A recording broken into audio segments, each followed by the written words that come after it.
What is network native security? What does it even mean? Now, CSPs have been deploying security solutions for the end users, the end subscribers, quite a bit of time.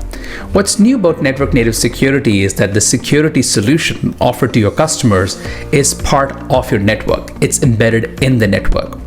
The traditional solutions that you see are mostly app-based. They sit on top of your network, and which requires the end user to install, manage, and even ask you for support. With network native security, the solution works seamlessly in the network, and it doesn't require any input from the end user.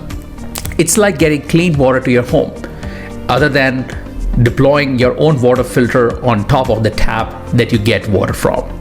So that is why, in a nutshell, network native security has a promise of delivering a better solution, and it's just a much better solution for the end user.